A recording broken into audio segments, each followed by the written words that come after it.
welcome in Jerry Springer. Jimmy Spencer to get his thoughts on the road race in wine country. And Jimmy, I know you're quite the wine connoisseur. I'm a Boone's Farm man, Yes, Bernsey. That's the good stuff. Hey, speaking of the not so good stuff, though, one of the Bush brothers was at it again, and he goes by the nickname Rowdy.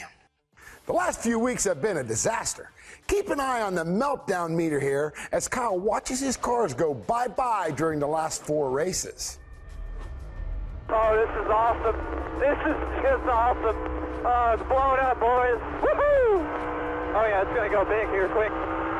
Okay, he handled that one well. Okay, just make sure you're between 3,000 and 3,500 on your RPM.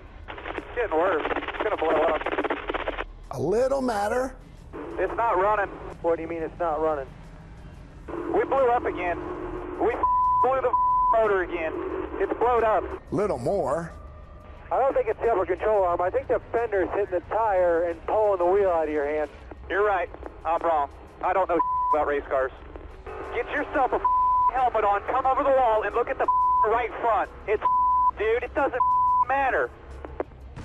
Yikes! A full-blown explosion!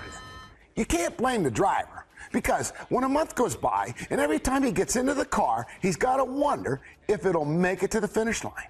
Folks, it's been a rough stretch for the 18. He's only got 1 win, and that was at Richmond, and he crashed out early at his favorite track at Bristol. Now, how about some hub love to my old buddy Clint Boyer? Whole new team, new organization, and you delivered just the 3rd win in history for MWR. Sorry there, David Rudiman. You got company on the wins list for Michael Waltrip Racing. But also a cigar award, not to MWR, but to Scott Miller, the competition director. That guy, he's brought this team to a whole new level. Richard Childress raced and lost Miller in the offseason. Now, look at these standings. Harvick is the only RCR driver in the top 10, and none of the 3 have a win. With Scott Miller, Waltrip has Truex and Boyer in the top 10, and the 55 car you saw flying around there at Sonoma has 2 top 5s and 3 starts with Vickers.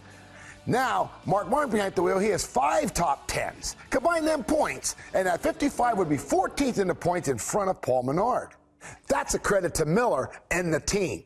I truly believe, though, the driver gets too much credit for wins and too much blame for a loss. You know what I'm talking about, Steve. Did you say that when you were driving race cars? Always. You lie, you lie, you lie. Ah, Steve, you know, it was always the car never was right, and I carried it on my back. All the way to victory lane.